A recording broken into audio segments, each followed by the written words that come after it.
तो जो पदार्थ त्या सणाला स्पेशल आहे, गणपतीचे मोदक आहेत किंवा दिवाळीची चकली आहे, चिवडा आहे, त्यावेळेला अवश्य तुम्ही एन्जॉय केलं पाहिजे. प्रसाद म्हणून थोडंसं जर खाल्लं तर त्यांनी काही प्रॉब्लेम होणार नाही. पण जेव्हा ते एक्सीड होतं की तुम्ही आता एक वाटीभरच खाताय किंवा रोज एक वाटीभर गोड व्हायला लागलंय, मग तो प्रॉब्लेमॅटिक होतो. डिटॉक्स म्हणजे काय? डिटॉक्स म्हणजे तुम्ही तुमच्या रुटीन डाएटवर परत यायचं. हेच एक बेस्ट डिटॉक्स आहे. सगळीकडे हीच चर्चा होती, calorie calorie calorie. Weight management किंवा आपल्या पोटाची हेल्थ ही फक्त क्वांटिटीचा गेम आहे का क्वालिटीचा गेम आहे? म्हणजे मी काही खाल्लं पण मी 2000 कॅलरीच्या खाली राहिलो तर इज इट इनफ? जेव्हा तुम्हाला वजन कमी करायचे तेव्हा ऑफकोर्स कॅलरीज तर कमी केल्याच पाहिजेत. कॅलरी डेफिसिट झाल्याशिवाय तुमचं वेट लॉस होणारच नाही. तर जेव्हा तुमची गट हेल्थ बेटर व्हायला लागते, म्हणजे तुम्ही जेव्हा सकस आहार जास्तीत जास्त फॉलो करायला लागता, तेव्हा तुमचं B12 नॉर्मली तुमच्या शरीरामध्ये आपल्या आपण बनतं. असं दिसतं की तुमचं वेइंग स्केल म्हणजे नुसतं जर वेइंग स्केलवर उभं राहिला तर वजन ऍक्च्युली काहीच कमी नाही झालंय पण वाढलंय. पण तुम्ही तर बारीक दिसताय, कारण की तुमचं फॅट कमी झालेलं असतं, मसल्स वाढलेले असतात आणि बॉडी वॉटर वाढलेलं असतं. जर तुमचं वेट फॉर हाईट व्यवस्थित असेल आणि तुम्ही खूप प्रयत्न करताय तरीही वजन कमी होत नाहीये, म्हणजे तुमची बॉडी तुम्हाला सांगते इनफ, हे व्यवस्थित वेट आहे, मेंटेन ॲट दॅट.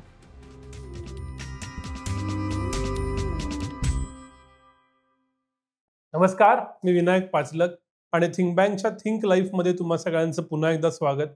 सणासुदीचे दिवस आहेत, त्यामुळं आपण वेगवेगळ्या गोष्टी एन्जॉय करतोय. त्याच्यातली सगळ्यात महत्त्वाची बाब ते म्हणजे खाणं. लोकांना भेटण्याबरोबरच खाणं असतं. आत्ता गणपतीच्या दिवसात नैवेद्य आहे, गोड गोष्टी आहेत, मग नवरात्र आहे, मग दिवाळी आहे. त्यामुळे सातत्यानं काय खावं, किती गोड खावं असे प्रश्न मनात येतात आणि त्या संदर्भातच चर्चा करण्यासाठी, समजून घेण्यासाठीचा आजचा एपिसोड. माझ्याबरोबर पुन्हा एकदा आहेत प्रख्यात न्यूट्रिशनिस्ट अवंती देशपांडे मॅडम. स्वागत आहे पुन्हा एकदा थिंक बँक वरती. Thank you so much. मॅडम बरोबरचा जुना जो एपिसोड आहे तो लोकांना खूप आवडला होता, त्याची लिंक मी डिस्क्रिप्शन मध्ये देतोय. पण आज ओव्हरऑल फेस्टिव्ह फूड आणि जे जे टेस्टी ते हेल्दी नाही असं म्हणतात ते फूड, त्याच्याबद्दलची चर्चा करायची आहे. पहिला प्रश्न हाच, गणपतीचे दिवस आहेत, त्याच्यानंतरही पुढचे 2-3 महिने सण आहेत. सण आले की गोड खाणं आलं, ते टाळावंसं तर वाटत नाही, पण ते हेल्दी नाही असं म्हणतात. काय करायचं?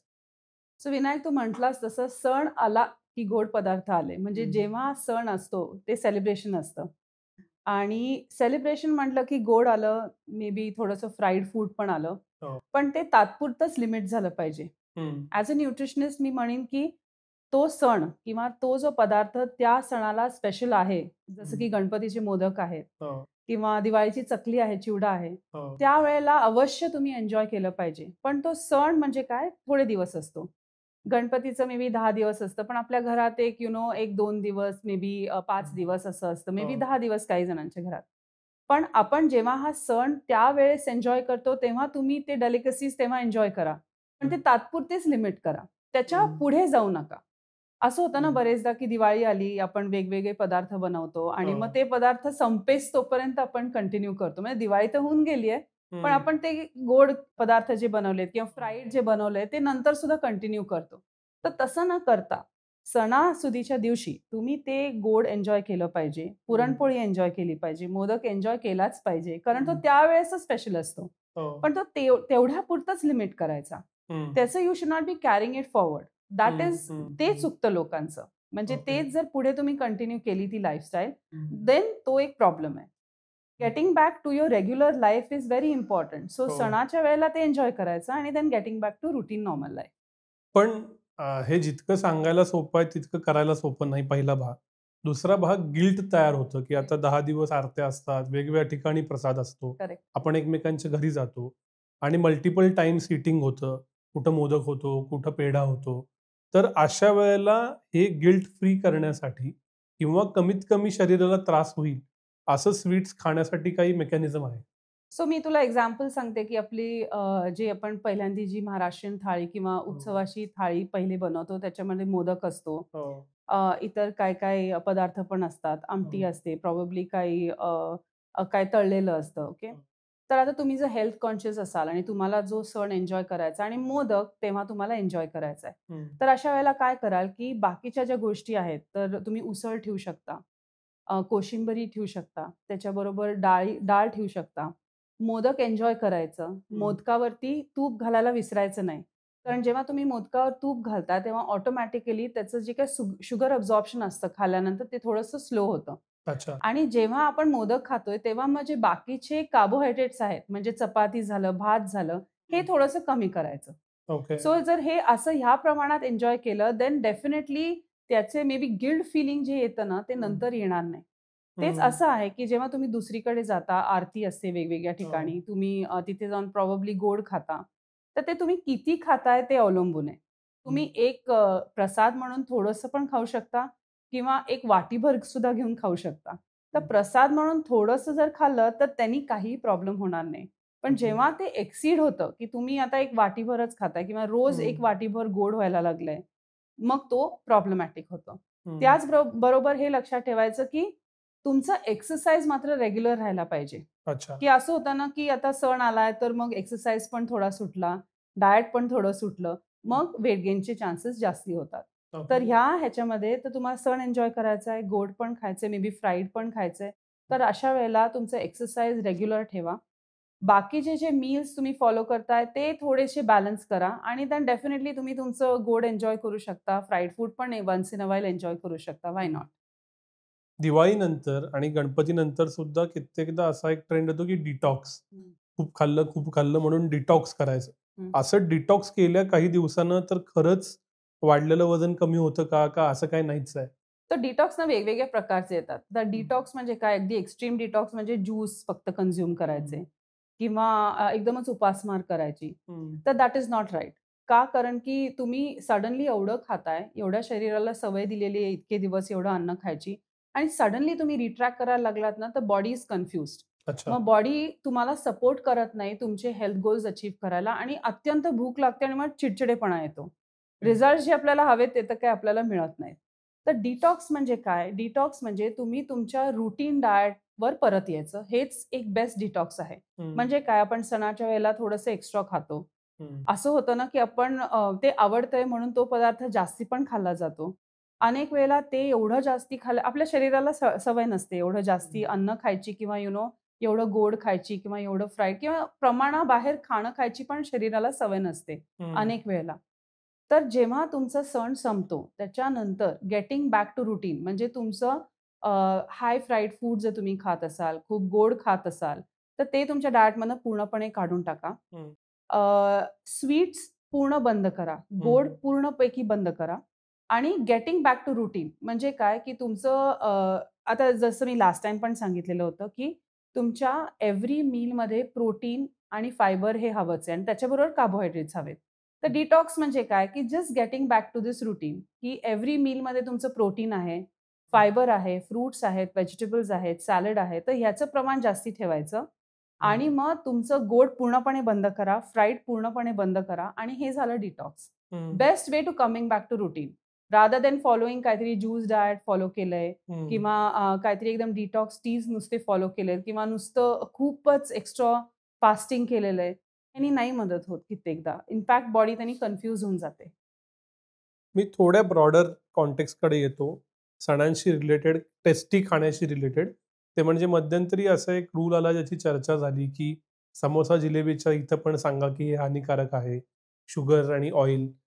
तर सगळ्या टेस्टीज पदार्थांबाबतीत असं होणार का? कसा विचार करायचा? शुगरचा, ऑइलचा आणि या सगळ्या टेस्टी पदार्थांचा? So actually you are right. त्याच्याबद्दल खूपच मिक्स्ड रिव्ह्यूज आलेत आणि काही-काही लोकांना प्रचंड राग आलेला, की आपल्या समोस्यालाच का टार्गेट केलंय आणि बर्गर्स आणि पिझ्झाला का नाही टार्गेट केलंय. तर ह्याचा मागचा हेतू फक्त काय आहे आपण ते समजून घेऊया. हो. असं आहे, की समोसा किंवा हे आपण जे काय छोटे-मोठे फ्राईड आयटम्स आहेत, ते जास्ती प्रमाणावर अवेलेबल आहेत. As compared to probably burgers, pizza हे लिमिटेड ठिकाणी अवेलेबल आहेत. हे जास्ती पॉप्युलेशनमध्ये इझिली अवेलेबल आहे आणि ते कन्झ्युम केलं जातं. स्कूलमध्ये सुद्धा ह्याचं कन्झम्पशन जास्ती आहे. आपण बघतो स्कूल कॅन्टीन वगैरेमध्ये सुद्धा हे पदार्थ जास्ती मिळतात. आता कसं आहे, की we are just creating awareness, की जेव्हा तुम्ही अवेअर व्हायला लागता, की ह्याच्यामध्ये हाय फॅट आहे, हाय शुगर आहे, तेव्हा ऑटोमॅटिकली तुम्ही कॉन्शियस डिसिजन घेता किंवा माइंडफुल डिसिजन घ्यायला लागता, की हे किती खायचं? मग मे बी मी 5 समोसे खायच्या ऐवजी मी फक्त मे बी एखादाच खाईन, कारण मला तिथे माहिती आहे, की तिथे कॅलरीज जास्ती आहेत, फॅट हम्म. जास्ती आहे, न्यूट्रिएंट काही नाही आहेत त्याच्यामध्ये आणि हे थोडंसं ना हॅबिट बिल्डिंगकडे मग ते जातं. ओके. आता फॉर एक्झाम्पल मी ना एक कॉर्पोरेटमध्ये एक इंटरव्हेन्शन प्रोग्राम केलेला होता आणि आम्ही कॅन्टीनमध्ये एक्झॅक्टली हे अप्लाय केलेलं होतं इयर्स बॅक, म्हणजे हे बर. कित्येक वर्षापूर्वी मी हे अप्लाय केलेलं होतं. तर तिथे आम्ही काय केलेलं होतं, कॅन्टीनमध्ये फूड सर्व्ह होतं. तिथे सॅलड्स असायचे, मग भाज्या असायच्या, चपाती वगैरे अशी असायची आणि एव्हरी डे एक स्वीट सर्व्ह केलं जायचं तिथे. आम्ही तिथे सिग्नल्स लावलेले होते. हम्म. Green signal, yellow signal, red signal आणि व्हेन वी डिड दॅट ना, आम्ही पाहिलं की रेड सिग्नलच्या इथे लोकं कमी जायला लागली. अच्छा. ऑटोमॅटिकली ते एक त्यांच्या लक्षात यायला लागलं की हे मी नाही कन्झ्युम केलं पाहिजे कारण की this is not going to be good for me. तर ते जसं ॲप्लिकेशन होतं, तसाच ह्याचा हेतू आहे. हम्म. सो हम्म. फायनली इट इज की तुम्ही ते सतत बघत राहता. ते हम्म. बघितल्यावरती तुम्ही माइंडफुल व्हायला लागता. माइंडफुल झाल्यानंतर थोडेसे बिहेवियर चेंजेसकडे it's a step towards behaviour change. Samosa, jalebi, street food, Indian fast food हं. ह्या सगळ्यांच्यातले नक्की प्रॉब्लेमॅटिक पदार्थ काय आहेत? त्यांची काय फ्रिक्वेन्सी योग्य आहे? How much is okay, good, bad? तर मी नेहमी ना सांगताना म्हणते, की 80-20 रूल फॉलो करायचा. म्हणजे काय? 80% ऑफ द टाईम आपण प्रयत्न करायचा, की आपण हेल्दी फूड खातोय, होम कुक्ड फूड खातोय. अगदी हेल्दी मी म्हणणार नाही, होम कुक्ड फूड खातोय, जो आपण सकस आहार म्हणतो तो. आणि 20% ऑफ द टाईम तुम्ही इंडल्जन्स केलंच पाहिजे. कारण finally somewhere you want to eat something you like. का तुम्हाला ते खायला आवडतं? कारण ना तुम्ही it's like a stress buster, हो की नाही? तर ते 20% ऑफ द टाईम ठेवलं पाहिजे. आता इंडियन फास्ट फूड्स जे स्ट्रीट वेंडर्स आहेत, त्यांचं फूड सर्वात टेस्टी लागतं, राइट? सो स्ट्रीट वेंडर्सचं फूड कन्झ्युम केलं पाहिजे की नाही हा एक पण प्रश्न असतो. तर तर असं आहे की स्ट्रीट वेंडर्स खूप सारे आहेत. It's a way of income generation for this population. So government has also come up with a lot of initiatives ज्याच्यामध्ये या स्ट्रीट वेंडर्सना एज्युकेट केलं जातं. हायजीनबद्दल, प्रॉपर वेस्ट डिस्पोजलबद्दल. त्याच्यानंतर जनरली आपण हे बोलतो ना, की हायजीन, सॅनिटेशन ह्याच्याबद्दल इन्फॉर्मेशन काय पाहिजे ती त्यांना दिली जाते आणि लायसन्स दिला जातो. तर usually it is best to see की तुम्ही लायसन्स वेंडरकडे कन्झ्युम करताय. कारण त्याचे जनरल चेकअप्स पण होत राहतात. अच्छा. सो दॅट इज व्हाय आता स्ट्रीट फूड खूप रॅम्पंट आहे. It is very difficult to decide की इथे प्रॉपर मिळतंय का तिथे किंवा हायजिनिक कुठलं आहे ते. युजुअली तुम्ही जिथे नेहमी जाता तिथे जाऊन खाण्यातच इट वुड मेक सेन्स आणि ऑल्वेज चेक की हे सर्टिफिकेशन त्यांच्याकडे आहे की नाही, म्हणजे ते ऑथराइज्ड आहे. सो ऑथराइज्ड फूड वेंडर किंवा ऑथराइज्ड स्ट्रीट वेंडर ह्यांना हे सगळं एज्युकेशन दिलं जातं आणि हे एज्युकेशन घेतल्याशिवाय त्यांना ते चालूच करता येत नाही. So this is the right way to choose a proper street vendor तुम्हाला जे खायचं आहे ते. आणि समजा मला इंडल्जन्स करायचाच आहे, हं. तर त्यातल्या त्यात जास्त हेल्दी इंडल्जन्स कुठला आणि कमीत कमी हेल्दी वाईटच आहे असा इंडल्जन्स कुठला? Fast food is fast food. मग ते तुम्ही इंडल्जन्ससाठी जेव्हा जाताय, तेव्हा might as well go with that mindset की मला इंडल्ज करायचंय. तर स्ट्रीट फूड मी म्हणेन की एव्हरीथिंग इज इंडल्जन्स. ओके. तिथे काही अगदी अगदी हेल्दी वगैरे असेल का जरा मला शंका आहे. पण आपण जातोच ते खायला फॉर दॅट रिझन की यू वॉन्ट टू एन्जॉय. आता त्याच्या अगेन्स्ट येतं हॉटेलिंग. ओके. हॉटेलिंग खूप कॉमन व्हायला लागलंय. आजकाल प्रॉबब्ली वीकेंडला तर every family will go out and do restaurant eating. तर जेव्हा तुम्ही तिथे आता जेव्हा हे वीकेंड अफेअर व्हायला लागतं, तेव्हा मात्र तुम्हाला माइंडफुल झालं पाहिजे आणि तिथे रेस्टॉरंटमध्ये तसे थँकफुली चॉईसेस पण अवेलेबल असतात. तर मग कुठलं फूड कन्झ्युम केलं पाहिजे? जे हेवी ग्रेव्हीचं फूड असतं ते अव्हॉइड केलं पाहिजे. नेहमी लक्षात ठेवलं पाहिजे की तुम्ही तुमचं जिथे कुठे आजकाल खूप खूप असे रेस्टॉरंट झालेत जे हेल्दी फूड ऑफर करतात. स्टीम फूड आलं. देन त्याच्यानंतर आपलं इडली डोसा हे प्रकार आले किंवा टिक्का आले. ओके. सो असे पण खूप सारे हॉटेल्स झालेले आहेत. नाऊ तुम्हाला जेव्हा ते चॉईसेस करायचे आहेत, तेव्हा ऑल्वेज रिमेंबर की तुम्ही तुमच्या मीलची सुरुवात सॅलडनी किंवा क्लिअर सूपनी केली पाहिजे. चायनीज बेस्ड सूप कन्झ्युम करू नका. त्याच्यामध्ये फुल कॉर्नफ्लॉवर असतं. ते अजिबात हेल्दी नसतं. सो सूप किंवा क्लिअर सूप किंवा सॅलडनी सुरुवात करायची. मग काहीतरी प्रोटीन पोर्शन. मग तुम्ही व्हेजिटेरियन असाल तर तुम्ही टिक्काज घेऊ शकता. नॉन-व्हेज असाल तर नॉन-व्हेज टिक्काज घेऊ शकता. मग देन मूव्ह ऑन टू दाल आणि राईस. रोटी जरी कन्झ्युम करायची तर मग होल व्हीटच्या रोटी कन्झ्युम करा ॲज अगेन्स्ट नान. सो हे कॉम्बिनेशन करून तुम्ही आरामात तुमच्या डाएटमध्ये राहू शकता, वीकेंड एन्जॉय करू शकता आणि माइंडफुल ईटिंग होऊ शकते. अनेकदा जेव्हा तुम्ही कार्बोहायड्रेट्स कमी करता, म्हणजे तुम्ही फक्त सूप सॅलड घेतलंय, मग त्याच्यानंतर टिक्कास घेतलेत आणि युअर डन, पोट भरतं. And then you come back. मग त्याच्यानंतर काय तुम्हाला एक्सेस खायची काहीच गरज नाही. आणि तुम्ही म्हटलात ग्रेव्ही अवॉइड करा, असं का? येस. सो ग्रेव्ही काय आहे ना, ग्रेव्हीमध्ये एक तर ग्रेव्ही कशी बनते, पंजाबी ग्रेव्हीज. हो. हेवी ऑइल असतं, हेवी क्रीम आणि बटर असतं त्याच्यामध्ये. कॅश्यू पेस्ट पण असते, विच इन लेस म्हणजे कमी प्रमाणात ठीक आहे, पण जेव्हा त्याचं प्रमाण वाढायला लागतं तेव्हा it could be unhealthy. Then then again you also have to think की ही ग्रेव्हीज बनवून ठेवलेले असतात आणि ते जस्ट रिकुक करून देतात. So from nutrition standpoint ती किती हेल्दी आहे, we are not really sure about.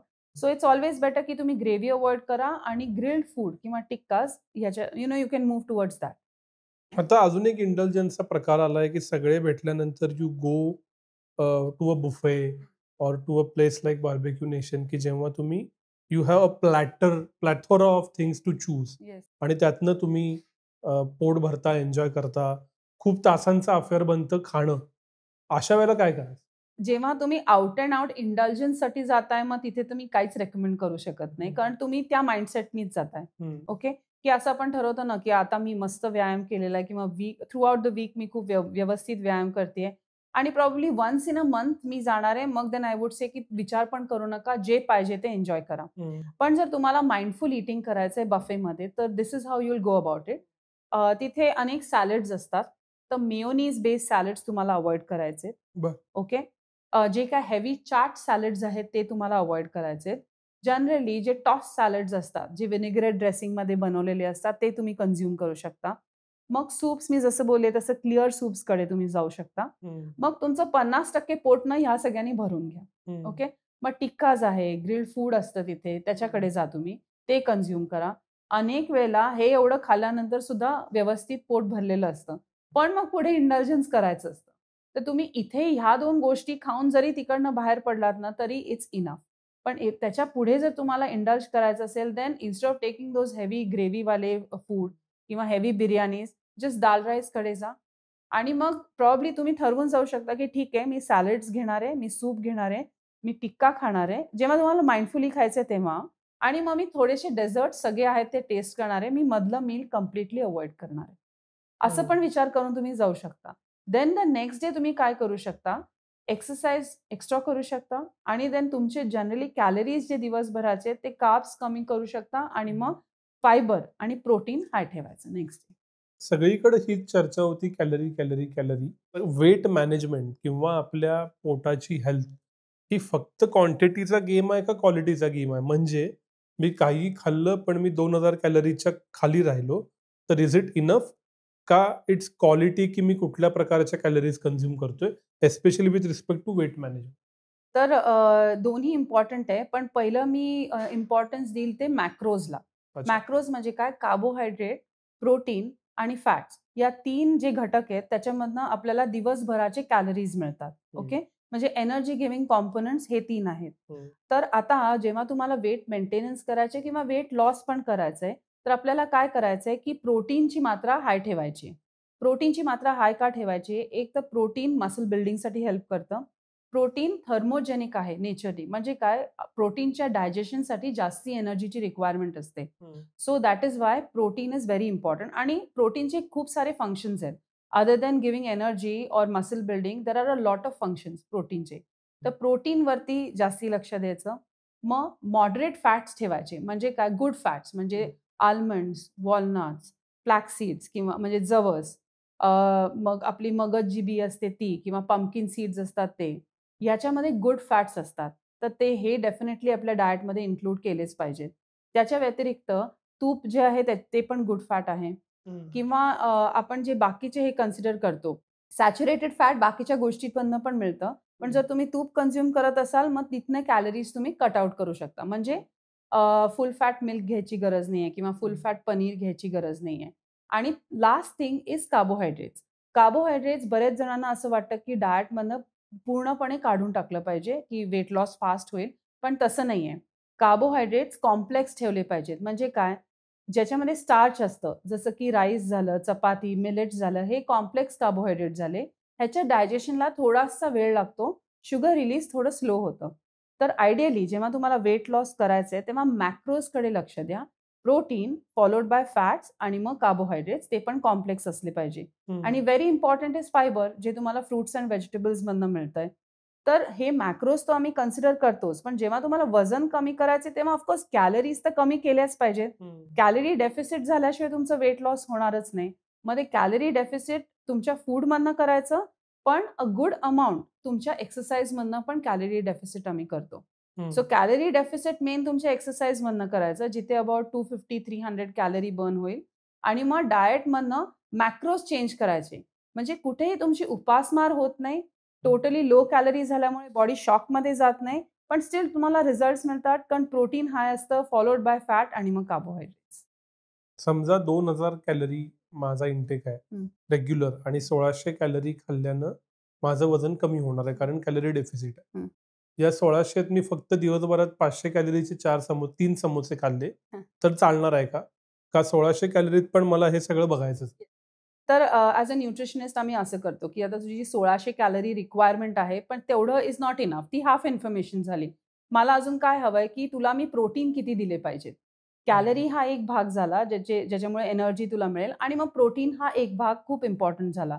तर जर तुला 1600 कॅलरी कन्झ्युम करायचंय, तर तुझ्या हाईटप्रमाणे, वेटप्रमाणे आणि एजप्रमाणे मी एक प्रोटीनची रिक्वायरमेंट पण काढणार. अच्छा. ती जनरली आता looking at you, I would say your protein requirement साधारण तुझी 80 ग्रॅम वगैरे असेल. तर त्या 1600 कॅलरीमध्ये मी 80 ग्रॅम प्रोटीन डेफिनेटली कन्सिडर करणार. आणि मग बाकीचे जे कॅलरीज आहेत, ते मी फॅट्समधनं आणि कार्बोहायड्रेट्समधनं घेणार. तर तुझं फक्त समोसे खाल्ले आणि पोट भरलंस, तर तुला फक्त काय मिळणार आहे? कार्बोहायड्रेट्स आणि फॅट. प्रोटीन मिळणारच नाहीये. तर हे असं मिसमॅच चालत नाही. ओके. कॅलरीज आणि मॅक्रोज हे दोन्हीही इक्वली इम्पॉर्टंट आहेत. आणि लोकांमध्ये हेच खूप कन्फ्युजन असतं, की वजन कमी करायचं म्हणजे लो कॅलरी डाएट फॉलो करायचं.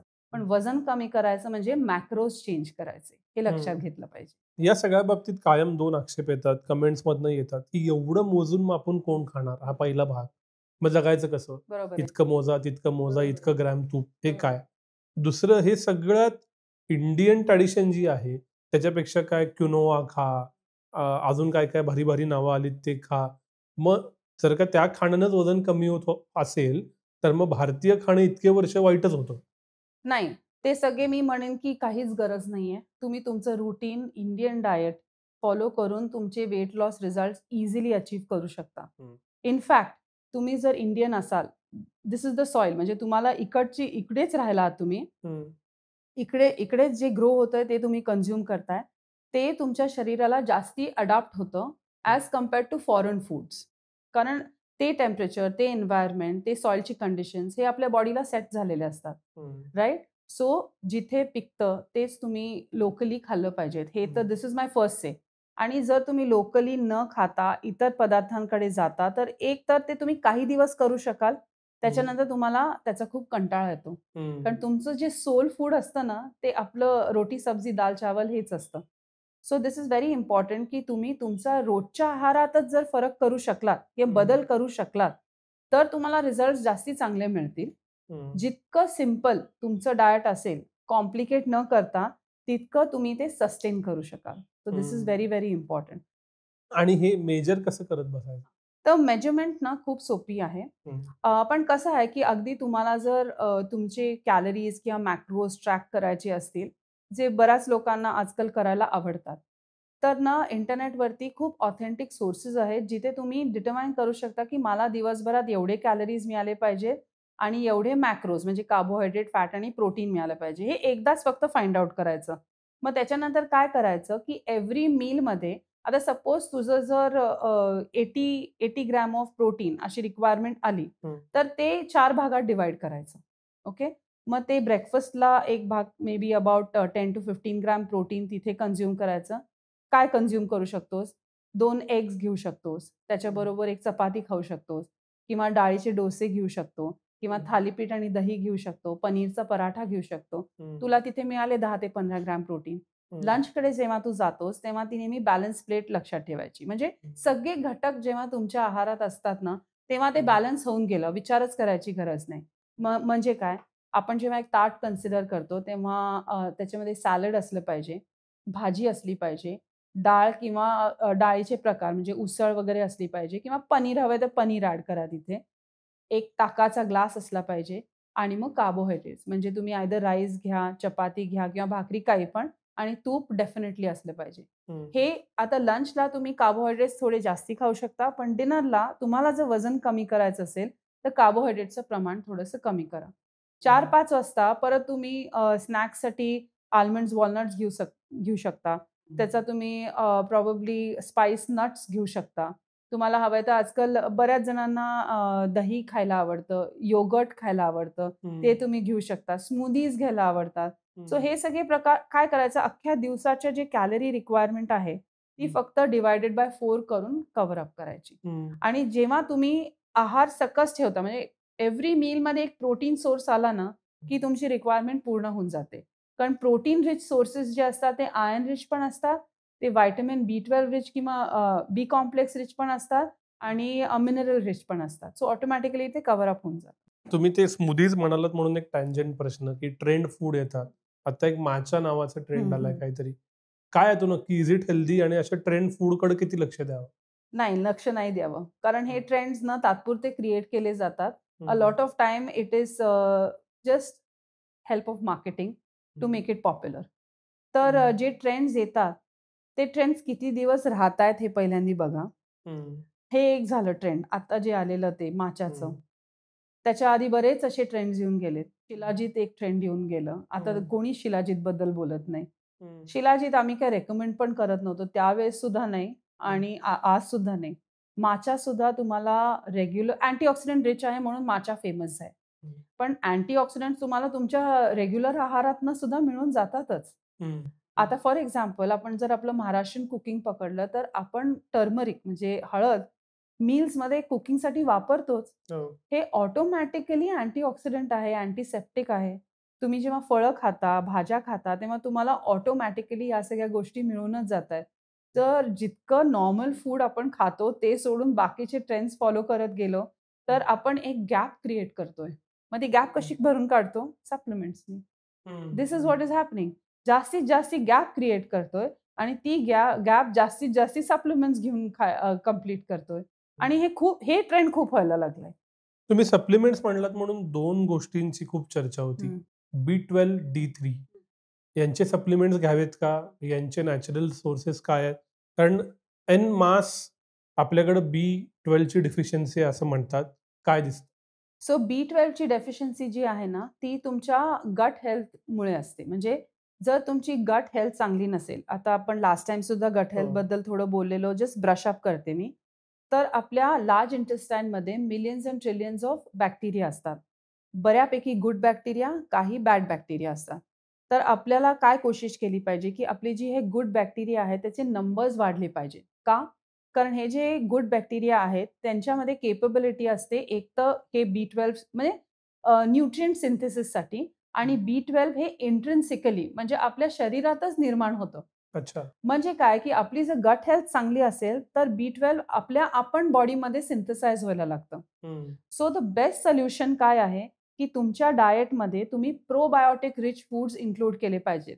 म्हणजे काय, आपलं दही आणि बटरमिल्क जे आहे ते प्रोबायोटिक रिच झालं. हं. आजकाल हे पण पॉप्युलर आहे कांजी म्हणजे हं. बीटरूट कांजी जी बिहारकडे बनली जाते जास्ती. ती पण एक प्रोबायोटिक रिच ड्रिंक आहे. पण अगदी मोस्ट कॉमन ड्रिंक जर कन्सिडर केलं तर दही किंवा घरातलं बनलेलं दही हो. दही किंवा ताक हे बेस्ट सोर्स ऑफ प्रोबायोटिक आहे. हं. त्याच्या व्यतिरिक्त प्रीबायोटिकवर पण आम्ही जोर देतो. म्हणजे काय?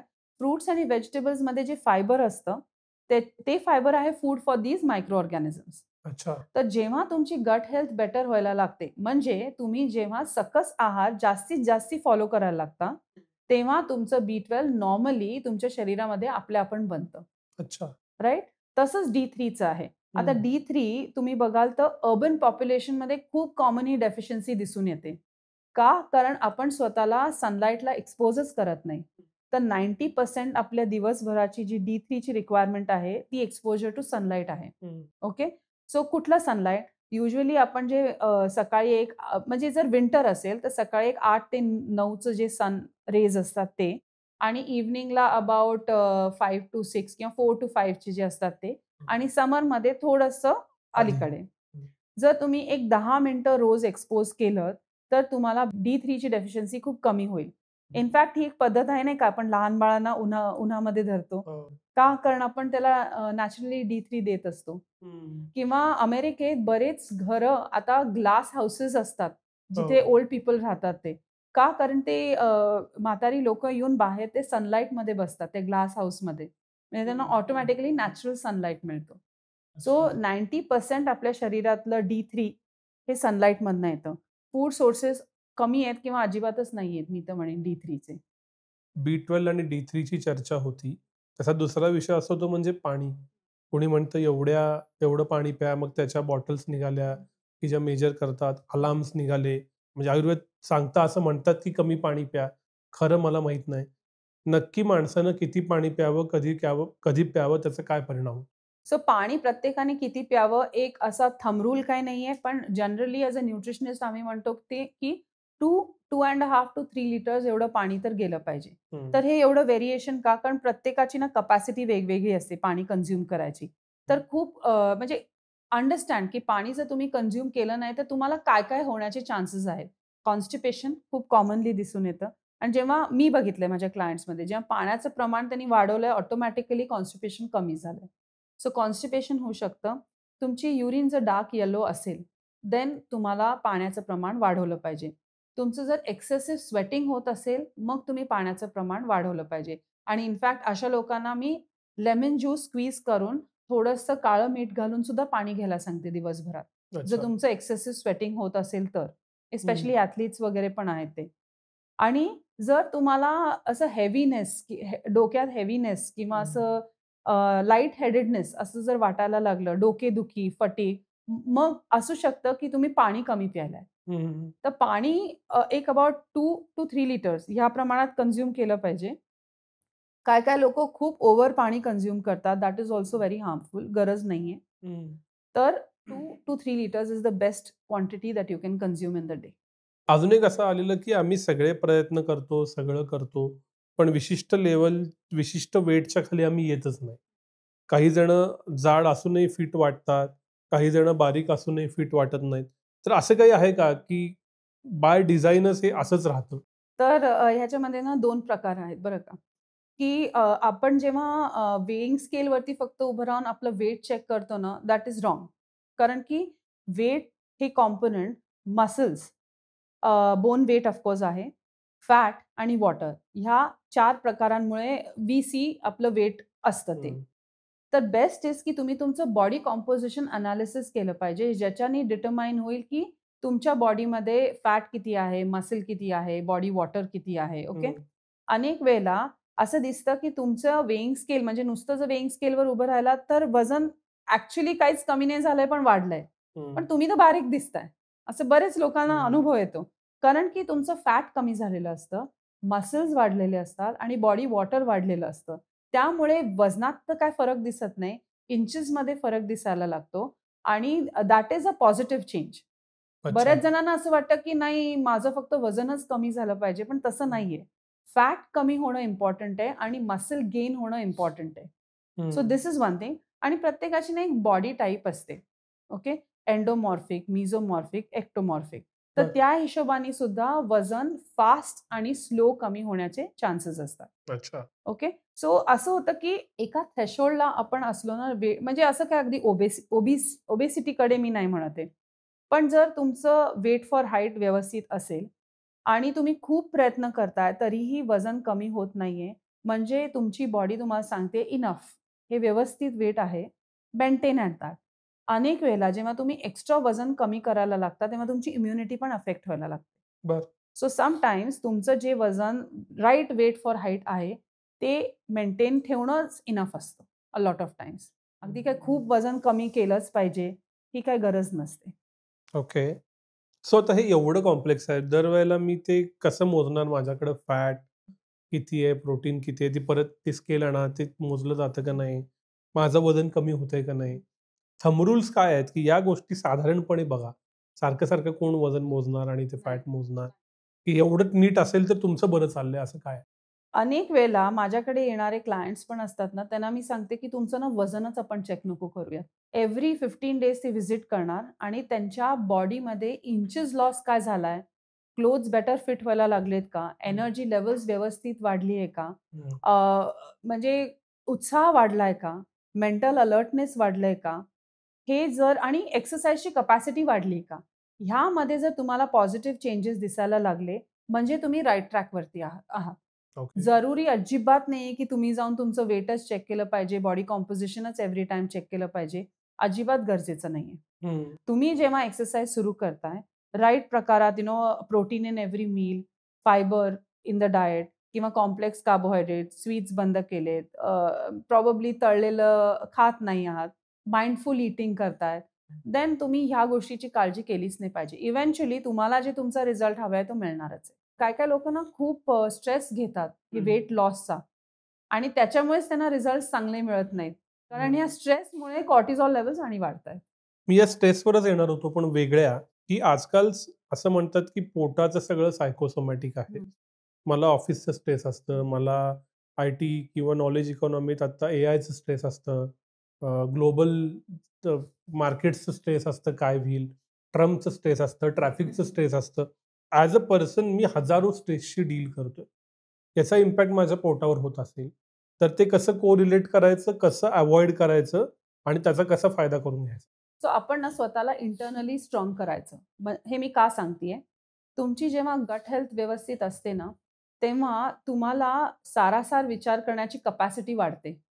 कारण 90% सेरोटोनिन जे आपलं फील गुड कॉम्पोनंट असतो, तो आपल्या स्टमकमध्ये किंवा लार्ज इंटेस्टाईनमध्ये with the help of microbiome किंवा मायक्रो ऑर्गॅनिझम्स तयार होतो.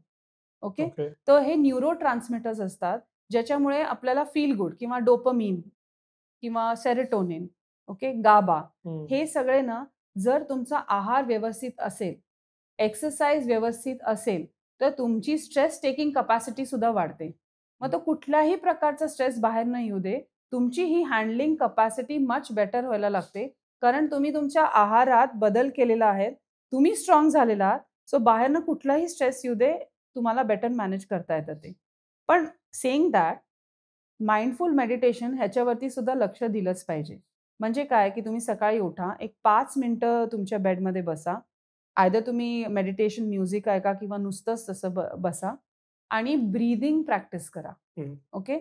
याने काय होतं, तुमचं जे काही पॅरासिम्पॅथेटिक नर्व्हस सिस्टम आहे, तो अलर्ट होतो.